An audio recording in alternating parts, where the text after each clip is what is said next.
नमस्कार मित्रांनो, आज मी तुम्हाला अशा एका ठिकाणी घेऊन आलो आहे जिथे चहूकडे पाण्याचा वेढा आणि मध्यभागी निसर्गाचे वरदान लाभलेले एक सुंदर बेट आहे.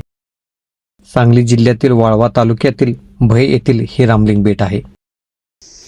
मी आहे सध्या रामलिंग बेट भय या ठिकाणी आणि आजचा दिवस खास आहे. कारण का की एका व्यक्तीनं आम्हाला सांगितलं की आज 400 वर्षानंतर पुन्हा एकदा प्राणप्रतिष्ठा होत आहे आणि त्याची पूजा पण चालू आहे. मंदिराची सुरुवातीची कमान काहीशी अशा प्रकारे आहे.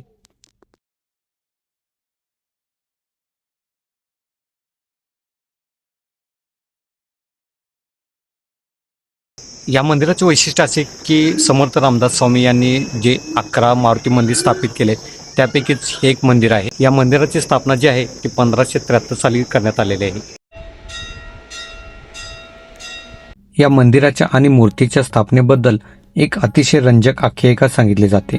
ज्यावेळी रावणवध करून प्रभू श्रीराम माता सीतेसह अयोध्येला परतत होते तेव्हा त्यांनी या भय या गावी मुक्काम केला. माता सीतेला गावात सुरक्षित ठेवून श्रीराम आणि लक्ष्मण कृष्णा नदीच्या पात्रात स्नानासाठी उतरले. प्रभू श्रीराम जेव्हा स्नानानंतर शिवलिंगाच्या पूजेमध्ये मग्न होते तेव्हा अचानक कृष्णेला उल्हास येऊन तिचा प्रवाह वेगाने वाढू लागला. प्रभूच्या पूजेत अडथळा येऊ नये म्हणून मारुतीरायाने एक अद्भुत कार्य केले. मारुतीरायाने प्रभू श्रीरामाच्या मागे भक्कमपणे उभे राहून आपल्या दोन्ही हाताने कृष्णेचा तो प्रचंड प्रवाह अडवला. त्यांनी कृष्णेला दोन्ही बाजूनी जाण्याची आज्ञा दिली.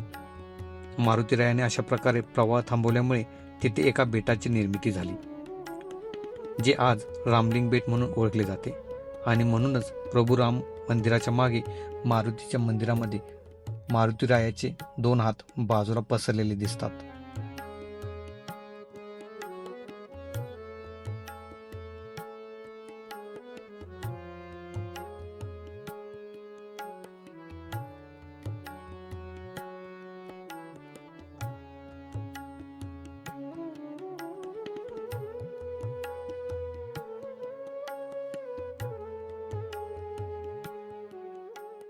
आमच्यासाठी आजचा दिवस खास ठरला. देवदर्शन झाल्यानंतर खूप भूक लागली होती आणि आजूबाजूस खाण्यासाठी काही नव्हते. पण एक आजोबा येऊन त्यांनी सांगितले की बाजूला महाप्रसाद आहे, त्याचा लाभ घ्या. महाप्रसाद जवळजवळ संपलाच होता, पण देवाने आम्हाला उपाशी घरी पाठवले नाही. देवाने आशीर्वाद देऊनच पाठवले. त्या दिवशी मनात एक वेगळीच फिलिंग निर्माण झाली होती. ते शब्दात मांडणे अशक्यच.